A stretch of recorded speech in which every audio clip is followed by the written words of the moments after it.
கர்த்தராகிய இயேசு கிறிஸ்துவின் நாமத்தினாலே நான் உங்களை வாழ்த்துகிறேன். இந்த ஆசீர்வாதத்தின் விடியல் என்று சொல்லக்கூடிய இந்த நிகழ்ச்சியிலே இந்த காலை வேளையில் உங்களை சந்திப்பதில் மிகுந்த மகிழ்ச்சி அடைகிறேன். இந்த நாளில் நான் உங்களோடு கூட பகிர்ந்து கொள்ளும்படியான தேவனுடைய வார்த்தை பிரசங்கி 11ஆம் அதிகாரம் 5ஆம் வசனம். ஆவியின் வழி இன்னதென்றும் கற்பவதியின் வயிற்றில் எலும்புகள் உருவாகும் விதம் இன்னதென்றும் நீ அறியாதிருக்கிறது போலவே எல்லாவற்றையும் செய்கிற தேவனுடைய செயல்களையும் நீ அறியாய் என்று சொல்லி இந்த வேத வசனம் சொல்லுகிறது. நம்முடைய வாழ்க்கையில தேவன் இதை எப்படி செய்ய போகிறார்? நாம் ஒரு காரியத்தை அவர் இடத்துல கேட்கிறோம். அந்த காரியத்தை அவர் எப்படி செய்வார், எப்படி அது நடக்கும், எப்படி அது நிறைவேறும் என்று சொல்லக்கூடிய ஒரு காரியமாய் உங்களுக்கு காணப்படலாம்.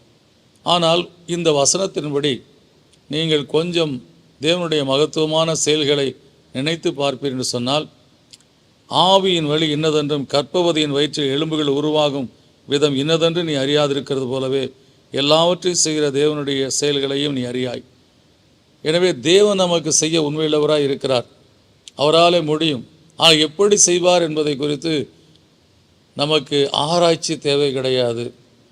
நமக்கு தேவையை மாத்திரம் அவரிடத்தில் சொல்லி, ஆண்டவரே இந்த காரியம் எனக்கு வேண்டும், இந்த காரியம் என் வாழ்க்கையில் நிறைவேற வேண்டும், இதை நான் கர்த்தாவே எதிர்பார்த்து உங்களுடைய சமூகத்தில் ஜெபிக்கிறேன் என்று சொல்லி நீங்கள் கேட்கும்போது, தேவனாகிய கர்த்தர் அது எப்படி அவர் செய்து கொடுக்கிறார் என்று சொல்லக்கூடிய காரியம் நாம் அறியாதபடி அந்த காரியமானது நம்மை தேடி வரும்படியாக, நம்முடைய தேவைகள் சந்திக்கப்படும்படியாக கர்த்தர் அப்படியே அருள் செய்கிற தேவனாய் இருக்கிறார்.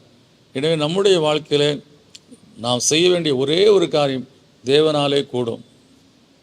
இந்த காரியத்தை என் தேவன் செய்ய வல்லவராய் இருக்கிறார், அவராலே கூடாத காரியம் ஒன்றும் கிடையாது என்று சொல்லி சந்தேகப்படாமல் அவருடைய சமூகத்திலே நாம் கேட்போம் என்று சொன்னால், அந்த காரியத்தை கர்த்தர் நிச்சயமாக நிறைவேற்றி கொடுத்து ஆசீர்வதிப்பார். அவர் சர்வ வல்லமையுள்ள தேவன்.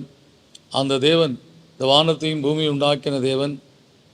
சகல காரியங்களை அவர் உண்டாக்கி வானத்திலே சூரியனை, சந்திரனை, நட்சத்திரங்களை எல்லாம் அங்கே வைத்தார். இன்றைக்கு வரை நின்று கொண்டு இருக்கிறது. அதேபோல் நம்முடைய வாழ்க்கையிலும் அது எப்படி நிற்கிறது என்று சொல்லக்கூடிய காரியத்தை நாம் அறிந்து ஆராய்ந்து அதை நாம் உணர்ந்து கொள்வது கடினமான காரியம். சயின்டிஃபிக்கலாக சொல்லலாம், புவியீர்ப்பு விசையை பற்றி சொல்லலாம், பல காரியங்களை குறித்து பேசலாம். ஆனால் அதை உண்டாக்கின தேவனுடைய மகத்துவத்தை நாம் உணர்ந்து கொள்வோம். அதே தேவன் தான் எனக்கு செய்ய போகிறார், எப்படியாவது எனக்கு செய்து கொடுப்பார் என்று சொல்லி மாத்திரம் நீங்கள் விசுவாசத்தோடு காத்துருங்க. நிச்சயமாய் கர்த்தர் உங்கள் வாழ்க்கையில் நீங்கள் கேட்ட காரியத்தை உங்களுக்கு நிறைவேற்றி கொடுத்து உங்களை மகிழ்ச்சியாக்குவார். இந்த விசுவாசத்தோடு ஜெபிப்போம். நல்ல பிதாவே, நன்றியோடு துதிக்கிறோம், சோத்திரிக்கிறோம்ப்பா. ஆராய்ந்து முடியாத காரியங்களை, எண்ணி முடியாத அதிசயங்களை, கிரகிக்கக்கூடாத காரியங்களை செய்கிற தேவன் எங்களுடைய தேவனாக இருக்கிறீரப்பா.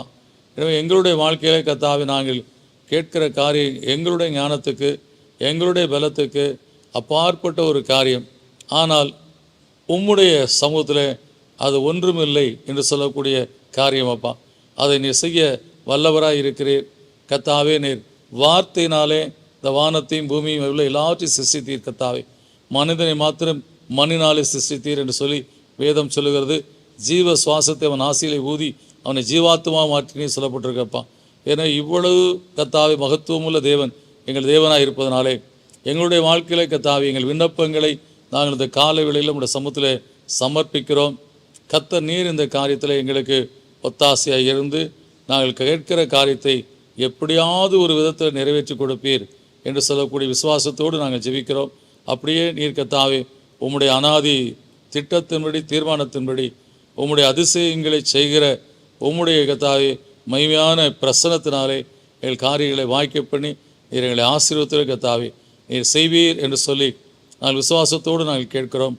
நீர் எங்களுக்காக யாவை செய்து முடிக்கிற தேவன். அப்படியா நீர் கர்த்தாவே நாங்கள் ஆராய்ந்து முடியாத, எண்ணி முடியாத அதிசயங்களை செய்கிற தேவன். அப்படியே அந்த நாளிலும் நாங்கள் எதிர்பார்த்திருக்கிற காரியங்களை உம்முடைய கரத்தினாலே நிறைவேற்றி கொடுத்து எங்களை ஆசீர்வதித்து பிதாவே, இயேசுவின் நாமத்தில் கேட்க நல்ல பிதாவே, ஆமென். எனக்கு அன்பானவர்களே, தேவன் செய்கிற காரியத்தை நாம் அறிந்து கொள்ள முடியாது. காற்று எந்த திசையிலிருந்து வருது, எந்த திசையில் போகுது, அது எப்படிப்பட்டது சொல்லி தெரியாது. ஆனால் காற்று போகிறதை நாம் உணர முடியும். அதுபோல தான் கர்த்தர் செய்கிற காரியங்கள், அதை நாம் பெற்றுக்கொள்ள முடியும். அது எப்படி நிறைவேறும் என்பது அது அவருடைய அனாதி தீர்மானம். ஏன்னா அவருடைய கரத்தில் ஒப்பு கொடுத்து விடுவோம், காத்திருப்போம். பெற்றுக்கொள்வோம். அவருக்கு மகிமை செலுத்துவோம். God bless you.